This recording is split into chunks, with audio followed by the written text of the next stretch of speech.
بسم الله الرحمن الرحيم. الحمد لله رب العالمين،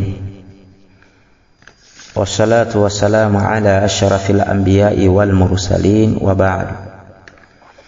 Baada kumshukuru Allah subhanahu wa ta'ala na kumtakia sala na amani Mtume Muhammad sallallahu alayhi wasallam, tunaendelea na kitabu chetu Ad-Dalilu Al-Jami'u Al-Mufidu ila mutuni al-aqidati wat-tauhid. Kitabu hiki pamefungamana vitabu 52 na tupo kitabu cha 5, Sarihu Sunnati Lit-Tabari, na tulishia katika kitabu changu ukurasa wa 23 kutoka chini mstari wa 3. Thumma ja'ala, kisha akajalia, jalla thanauhu, aliyetakasika na kusifika. Anayekusudiwa hapo ni Allah subhanahu wa ta'ala. Dhikruhu al-ulamaa, kuwataja kwake wanachuoni ummati wa umma nabiyina, mtume wetu Muhammad sallallahu alaihi wasallam. Anawaelezea wanachuoni ambao waliopatikana katika umma,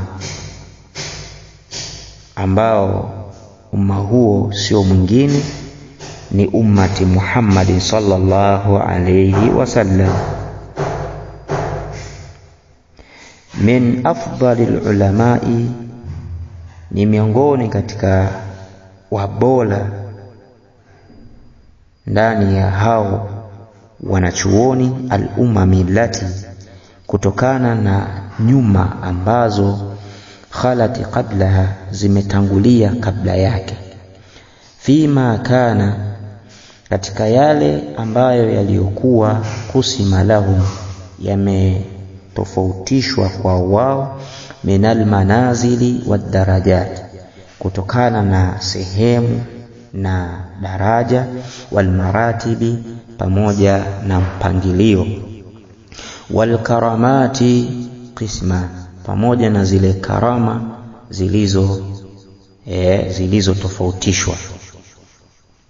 Wa ajzala lahum, na kuwalipa kwa wao, fihi, ndani yake, haddan, sehemu kubwa, wa nasiban, na fungu, ma ibtilai llahi, pamoja na kuwapa mitihani Allah subhanahu wa ta'ala, pamoja na kupewa mitihani na Allah subhanahu wa ta'ala.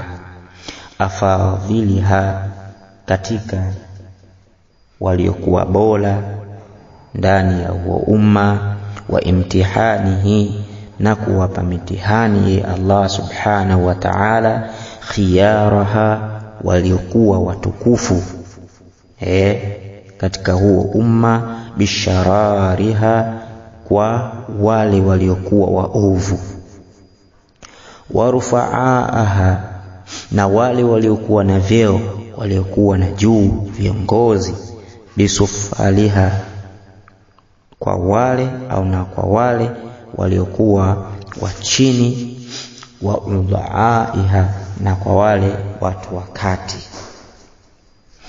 Falam yakun, na wala hapakuwa, falam yakun, na wala hapatokuwa, yufnihim, kuzuia, ma, yale ambayo, kanu bihi, yaliyokuwa kwa mabalaa hayo, kwa tabu hizo, kwa mateso hayo, minhum, kwa wao, yubtalun, ni wenye kuondwa, ni wenye kujaribiwa, ni wenye kupewa mitihani. Na hapo tufahamu kwamba tunayoyapitia binadamu au mtu yote anayoyapitia, basi atambue kwamba anayoyapitia hapato kuwa na kizuizi kwa yale ambayo Allah subhanahu wa ta'ala amempitisha katika tabu, shida na mengineyo. Kwa hiyo hayo matatizo yamewakuta wale ambao waliokuwa kabla yetu, na wala hapakuwa na ujanja kwa wao kujizuia na hayo matatizo. Kwa hiyo Sheikh akaeleza kwamba wala hapakuwa kwa wao na kizuizi makanu bihi, kwa yale ambayo wanayoyapitia matatizo, mateso, minhum kwa wao, yubtalu ni wenye kupewa mitihani na kuondo. Wala kana na wala hapakuwa yasudduhum wenye kujikinga ma fillahi kwa yale ambayo yanayotoka kwa Allah subhanahu wa ta'ala, minhum kwa wao, yalqauna anin nasihatillah wanakutana na nasaha za Allah subhanahu wa ta'ala, wanakutana kutokana na nasaha za Allah subhanahu wa ta'ala fi ibadihi katika waja wake, wa biladihi na miji yake, ayyama hayatihim muda katika wapo na uhai wao. Bali walikuwa biilmihim kwa elimu zao, kwa ufahamu wao, ala jahlihim juu ya ujinga wao, yaudun ay yarji'un wanarudi.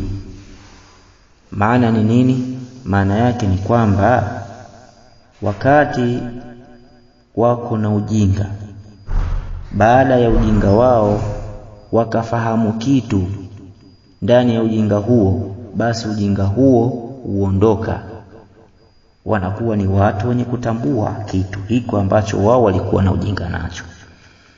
Sasa baada ya kutambua, yarji'un wanarudi sasa katika kutambua kwamba hiki kitu sio cha sawa sawa, hiki kitu sio cha sawa sawa. Na mfano huu upo hai. Kila binadamu anaweza kazaliwa na kutokuwa na utambuzi wa kitu fulani. Sasa muda ambapo yuko kutokukitambua kitu fulani, baada ya muda akaja kukitambua kwamba hiki kitu sio salama au sio kitu kizuri, baada ya kule kutambua ndio ilmu sasa anakuwa mbali na kile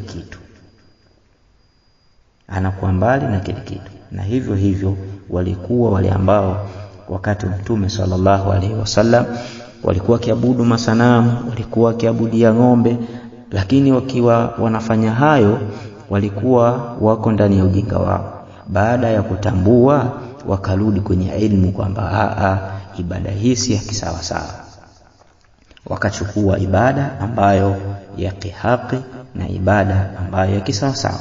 Kwa hiyo kanu walikuwa biilmi kwa elimu yao, kwa utambuzi wao, ala jahli wakati walikuwa nini? Wajinga, yarji'un wanarudi katika haki sasa. Na hiyo ndio sifa ya Muislamu. Muda ambapo ukajiona kwamba ukaitambua haki, muda ambapo mwanzo ulikuwa hujui ya haki, rudi kwenye haki. Au ulikuwa kwenye ujinga kisha ukatambua kwamba hiki unachokifanya sio cha haki, sio ndo dini yako imekuamrisha, basi rudi katika dini yako vile inavyokuamrisha. Ndio utakuwa wewe unafuata watu wema waliotangulia. Kwa hiyo bali walikuwa watu wema biilmihim kwa utambuzi wao, kwa elimu yao, ala jahalihim juu ya ujinga wao, yaudun ay yarji'un wanarudi kwenye haki, wa bihilmihim na kwa hilmi yao, kwa hikma yao, kwa upole wao, lisafahihim kwa ule ujinga waliokuwa nao hapo kabla ya fikra zao, hikma zao, yata'ammadun. Maana yake ni nini? Watawajjahun wanaelekea kitu walikuwa na ujinga nacho, hawakifahamu. Baada ya muda wakajua kwamba kuabudu makaburi si ibada. Baada sasa kutambua kwamba kwenda makaburini kuabudia si ibada, basi kwa ujinga ule wa kuabudia makaburi wakaachana nayo. Wa bifadlihim na kwa ubora wao, ala naqsihim juu ya mapungufu yao ambayo yalikuwa yakipatikana yaakhudhuna, wanachukua, japo walikuwa wana utukufu wao, ubora wao, walikuwa ni viongozi wakubwa, lakini uongozi wao walikuwa na mapungufu. Ndani ya mapungufu yao yakipatikanika yale ambayo yalikuwa kamilifu upande wao, basi wanayachukua yale ambayo yako kamilifu upande wao kuliko kubaki pale na mapungufu yao, hali ya kuwa bado watu bora. Maana yake ni kwamba unaweza kawa wewe ni rais, ukawa wewe ni ustadh, ukawa wewe ni sheikh, lakini sheikh wewe una mapungufu. Mapungufu gani?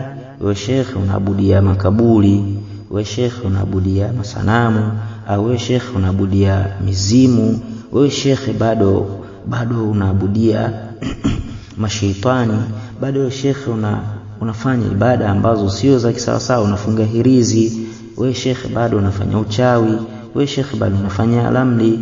Sasa ushekhe wako ni ubora katika mambo yaliyokuwa bora, kwa sababu kuna wengine hawana ilmu ya kuitambua Qur'an, wengine hawana ufahamu kabisa wa kuswali, lakini unaona swali kwa sehemu kuswali. Wewe ni mtu katika watu bora, lakini una mapungufu.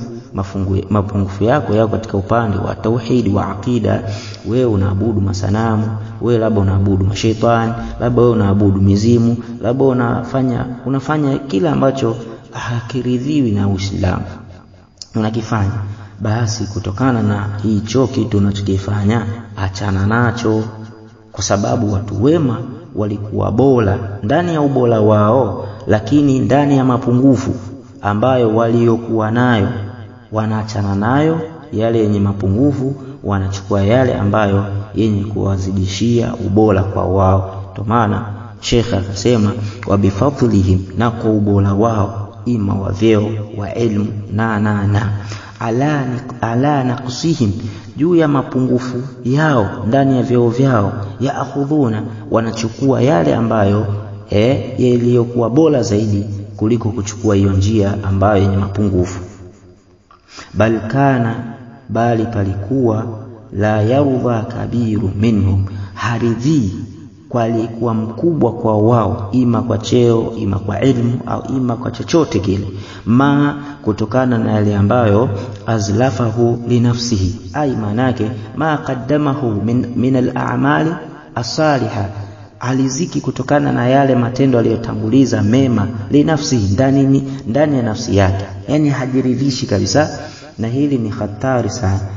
Wengi utakuta wafanya ibada wanarizika na ibada zao, wanarizika kwa kutoa kwao sadaka, wanarizika kwa kutoa zao zaka, wanarizika kwa kufundisha kwao. Hapana, tazama watu wema waliokuwa, bal kana la yarudha kabiru minhum, bali palikuwa haridhiki kwa yule aliyekuwa mkubwa kwa wao, kwa cheo, kwa ilmu, kwa haridhiki kile ambacho kaddamahu minal a'mali as-salihah, aliyotanguliza katika matendo mema, haridhiki na hilo, linafsihi, ndani ya nafsi yake haridhiki nalo, inna Allah subhanahu wa ta'ala, mbele ya Allah subhanahu wa ta'ala, min fadli dhalika, kutokana na ubora wa hilo, ayami baqiya, muda ayami hayati, katika masiku yale ya uhai wake, haridhiki kama kuswali eti riziki na kuswali tu, bali anafanya na khairi zingine, na kama anatoa zaka, atatoa anafundisha, si riziki na kufundisha tu, bali atafute vitu ambavyo bora zaidi katika uhai wake. Wadakhara minhu, na kujiingiza ndani yake, min karimi kutokana na yale yaliyokuwa matukufu,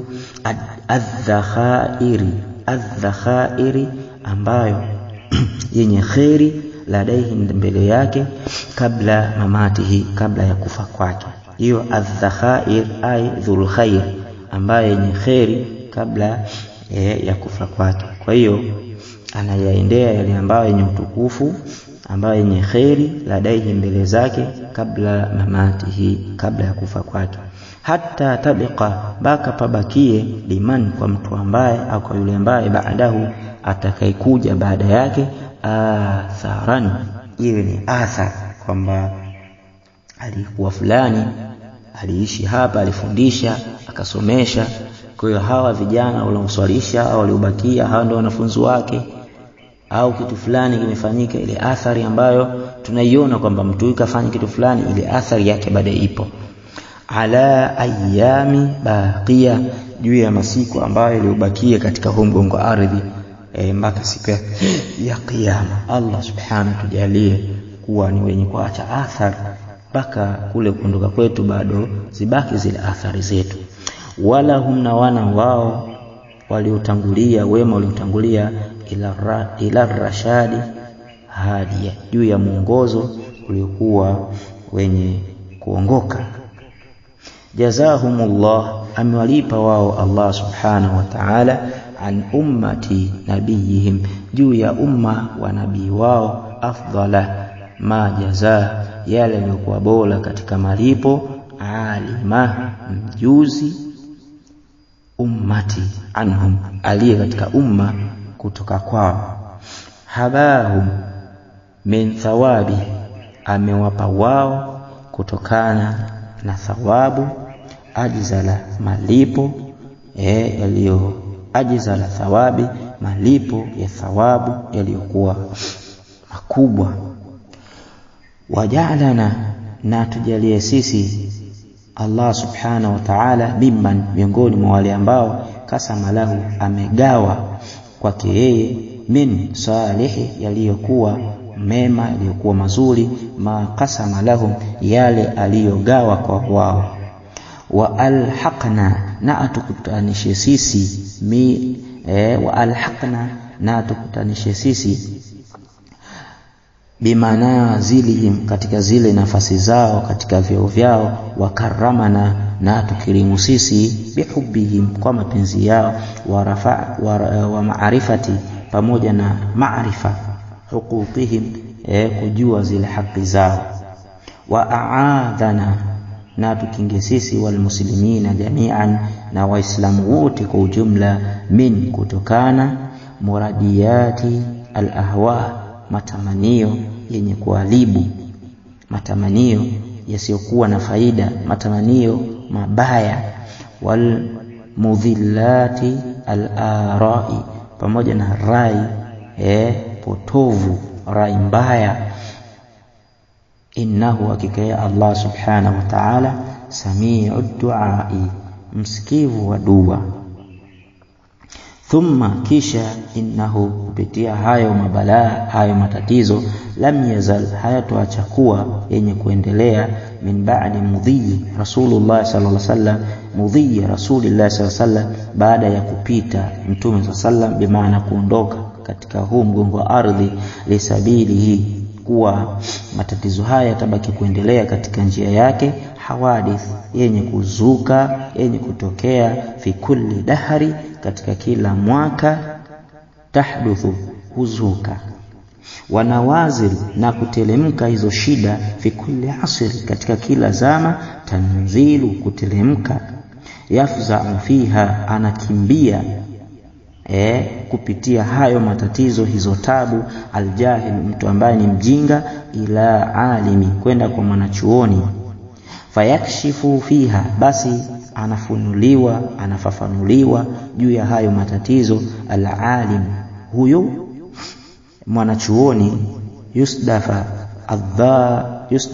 adh-dhalami au yusdafa adh-dhalami anil jahili, kutokana na kumuondoshea giza ambalo linatokana na ujinga aliyokuwa nao, biilmi alladhi, kwa elimu ambayo atahu Allah, amepewa yeye na Allah subhanahu wa ta'ala. Wa faddalahu, na amemfanya kuwa bora kwake yeye, bihi, kwa hiyo ilmu, ala ghairihi, juu ya mtu mwingine. Imma min athar, imma elimu yake hiyo inatokana na athar, kama tuvieleza athar kwamba inayopatikana katika udhahir, kwamba hii athar au chuo hiki alikijenga mtu fulani mwaka fulani. Kwa hiyo yule aliyejenga ameshakufa, lakini kule kufa kwake ile athar ya ujenzi wake, juhudi zake alizozifanya bado zipo. Kwa hiyo ile athar ndiyo mtu anapata ilmu na kile alichokifanya alipita au alishafariki. Kinyume na hivyo,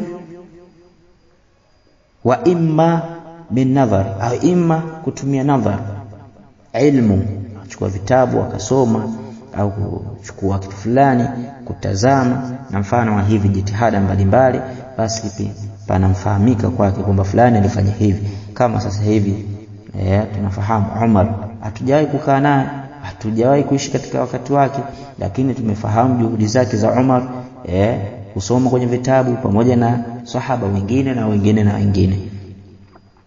Fakana min qadimi alhaditha, basi pakawa katika matukio yaliyotangulia ya huko zamani kabisa, baada Rasulillah sallallahu, baada ya Mtume sallallahu alaihi wasallam, fil hawadithi, kutokana na zile matukio yaliyotokea, allati ambayo tanazaati fiha ummatuhu, walitatizana ndani yake umma wake, wa ikhtilafiha, pamoja na kutofautiana, fi afdalihim, katika aliyekuwa bora kwa wao, baadahu Nabii sallallahu alaihi wasallam, baada yake Mtume sallallahu alaihi wasallam, wa haqqihim bil imamati, pamoja na kuwa haki kwao kwa uimamu, wa aulauhum, pamoja na utawala, uongozi, bil khilafati, kupitia huo khalifa. Thumma, kisha, qawlu fi a'mali al-ibadi, kisha maelezo yatakayokuja kuelezea matendo ya ibadi, waja.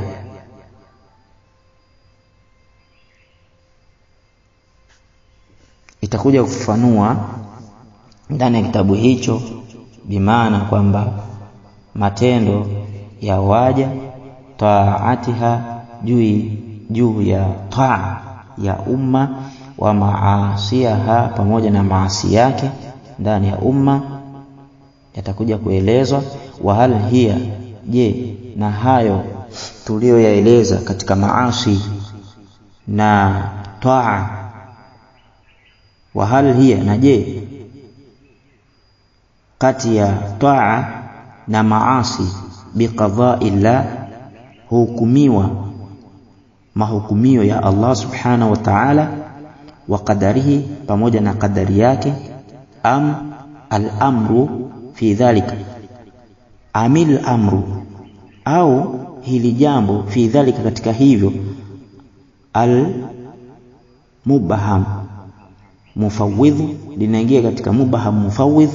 Tukisema mubaham mufawwidh ni amru matrukun lilinsani, kwamba ni jambo ambalo linaachwa kwa mwanadamu, wa huwa alladhi yukhayiru au yukhtaru, kwamba ni jambo ambalo linajichagulia, yani mwanadamu anajichagulia, wa yafalu bi ikhtiyari, kwamba anafanya vile kwa khiari yake, kwamba sasa hivi ngoja nikaabudu.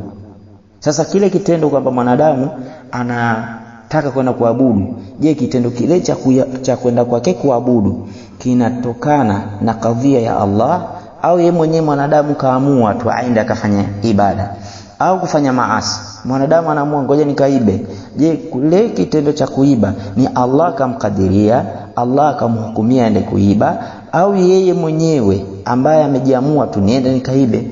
Kwa hiyo tutakuja kueleza hili insha Allah taala mbele ya mlango unaofuata.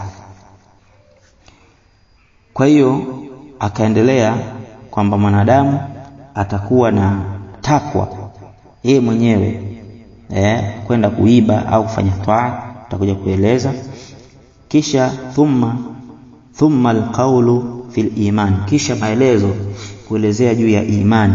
Hal huwa qawlun wa amal, je, imani inaambatana ndani yake qawlun, maneno na matendo, am huwa qawlun bighairi amali, au imani inatosheza mtu kusema tu nimeamini pasipo na kufanya vitendo. Wa hal yazid wa yanqus, na je, imani inazidi na kupungua, am la yazidi, ama imani haizidi lahu peke yake, wala nukusani, wala haipungui. Tutakuja kueleza nukta nyingine itakayokuja kuelezwa. Thumma qawlu fil Qur'an, kisha maelezo au maneno yenye kusema kuhusiana na Qur'an. hal huwa makhluq, je Qur'ani ni kiumbe au ghair makhluq, au sio kiumbe. Tutakuja kuona katika darasa zijazo. Na pia nukta ya 9, thumma ru'yatu almu'minina, kisha kuonekana kwa Allah juu ya waumini, rabbahum, kwa Mola wao, ta'ala lisika yauma alqiyama, siku ya kiyama. Tutakuja kuona hilo. Thumma qaul fi alfadhihim bilquran, kisha tutakuja kuona maneno yenye kuelezwa kuhusiana matamko. Qur'ani maneno ni matamko au ni kiumbe, tutakuja kuona kwa ujumla.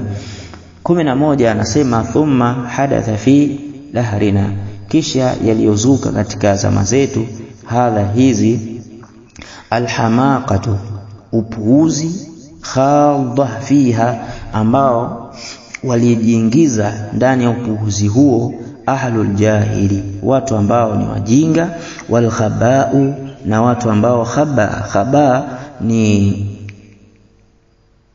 watu wenye uelewa mdogo, wanauka al-ummati, na wale ambao wapuuzi wapumbavu katika umma, arraa ni watu ambao wenye elimu chache, wenye elimu ndogo, yut'ibu, upatikana tabu, ihsauha, kuyathibiti yale ambayo wanaoyafanya watu hawa ambao tuliwataja. Mfano labda uzushi ambao wanauzusha katika dini. Kwa hiyo yale wanayoyazusha katika dini, Sheikh anaeleza kwamba ni ugumu na tabu sana kuyadhibiti yale.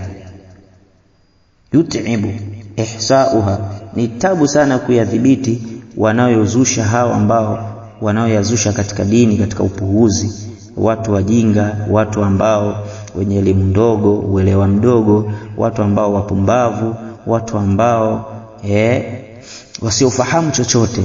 Kwa hiyo yale wanayoyazusha ni tabu sana kuyadhibiti katika umma. Wayumallu ta'adaduha, pamoja na kuwa vigumu kule kuhesabia kwake, kusema hiki kile, ni kitu ambacho ni kigumu sana kukipambanua kimoja kimoja. Fiha, pana ndani ya umma, alqaulu, misemo au madai, fil ismi shay'in, katika jina la kitu, huwa am huwa ghairu huwa, je hili lenyewe hili au hili kitu kingine. Bimaana kwamba mfano mdogo hapa kusudiwa kama Samiun, sifa ya Allah. Tuje kwenye sifa ya Allah, tuchukue mfano sifa ya Allah. Allah yeye ana sifa ya kusikia, ana sifa ya kuona. Sasa sifa ya kusikia ni sifa ya Allah subhanahu wa ta'ala. Sasa kuna wengine kwa akili zao chache, elimu zao ndogo, unakuta kwamba ukichukua sifa ya Allah utafananiza na sifa zetu. Sasa je, hiyo sifa ya Allah au sifa kitu kingine? Ndio maana yake fiha qaulun, pana ndani yake mineno, masemo, fi ismi shay'in, katika jina la kitu, huwa am huwa ghairi, je hili lenyewe au hili jina lina maana jingine. Utakuta ni jambo ambalo linakuingia, linatatiza, linavuruga, lakini yote yametokana nini? Watu hao khabau, ambao wenye elimu ndogo, na watu ambao naukau, watu ambao wapumbavu, na pia watu hao watu ambao hawatambui chochote. Haya yote yanatokana na watu hao. Kwa hivyo basi Sheikh akaendelea kusema, wa nahnu nubayyinu, na sisi tunabainisha, as-sawaba, kilichokuwa sawa, kilichokuwa cha ukweli, ladaina, kile ambacho kimedhihiri kwetu sisi, ambacho kipo mikononi mwetu, kipo mbele yetu sisi, minal qauli, kutokana na kauli au madai yao, kutokana na maneno mbalimbali, fi dhalika, katika hilo, insha Allahu ta'ala, akitaka Allah subhanahu wa ta'ala, wabillahi tawfiq, Allah afikishe. Tasimama hapo, tukija tutaanza alqaulu fil Qur'ani wa annahu kalamullah, kueleza Qur'ani ni sehemu ya maneno ya Allah subhanahu wa ta'ala, kupinga na madai wanaodai kwamba Qur'ani huwa makhluq, ni kiumbe. Subhanaka bihamdika ashhadu an la ilaha anta nastaghfiruka wa natubu.